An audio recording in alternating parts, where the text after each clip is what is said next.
টানা কয়েকদিন যাবতীয় চুয়াডাঙ্গা জেলাতে প্রচুর পরিমাণে শীত পড়েছে, কিন্তু অন্য দিনের তুলনায় চুয়াডাঙ্গা জেলাতে আজকে প্রচুর শীত, কুয়াশা পড়েছে, কিছুই দেখা যাচ্ছে না। যানবাহন চলাচলে অনেক অসুবিধা হচ্ছে, তারা হেডলাইট জ্বালিয়ে চলাচল করতে হচ্ছে। আজকে চুয়াডাঙ্গাতে এত শীত পড়ছে যে আমরা পড়তে যাব কিছুই দেখতে পারছি না। চুয়াডাঙ্গা জেলাতে বেশ কয়েকদিন ধরে প্রচুর শীত পড়ছে, কিন্তু প্রতিদিনের তুলনায় আজকে তুলনামূলকভাবে প্রচুর কুয়াশা এবং শীত পড়েছে।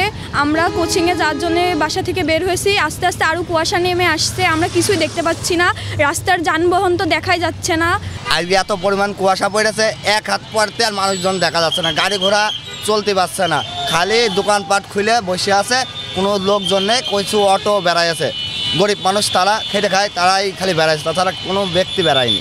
খুবই শীত মানে কুয়াশা, শীত, গুড়ি গুড়ি বৃষ্টি, আমরা বাইরে বেরোতে পারছি না, লোকজন সংকট খুবই কম, দিন মজুর যারা তারাও বেরোতে পারছে না, কাজে খুবই বিলম্ব হচ্ছে। অন্যান্য দিনের তুলনায় আজকে শীতের পরিমাণ অনেক বেশি, খুবই ঘন কুয়াশা হয়ে গেছে আজকে, মানে এইরকম শীত তো দেখা যায়নি সহজে, যানবাহন চলাচল করতে পারছে না, এক কথায় জনজীবন বিপর্যস্ত অবস্থায় হয়ে গেছে শীতের কারণে। শিয়া বাটার ও ভিটামিন ই সমৃদ্ধ lily glam beauty soap. Lily, always beautiful. আজ সকাল 6টায় চুয়াডাঙ্গার তাপমাত্রা রেকর্ড করা হয়েছে 12.3 ডিগ্রি সেলসিয়াস, যেটি গতকাল ছিল 12.4 ডিগ্রি সেলসিয়াস। কিছুক্ষণ আগে অর্থাৎ আধা ঘন্টা আগেই কিন্তু এই পিছনের যে পরিস্থিতি দেখছেন সেই পরিস্থিতি কিন্তু ছিল না, একেবারে পুরো পরিষ্কার ছিল। আধা ঘন্টা পর থেকেই কিন্তু পুরো এলাকা কিন্তু ঘন কুয়াশায় কিন্তু ঢেকে গেছে। এই কারণে কিন্তু শীতার্ত মানুষের কিন্তু দুর্ভোগের আসলে কমতি নেই, তারা কিন্তু কাজে বের হচ্ছে, কাজে বের হওয়ার পরে কাজ না পেয়ে অনেকেই ফিরে যাচ্ছে।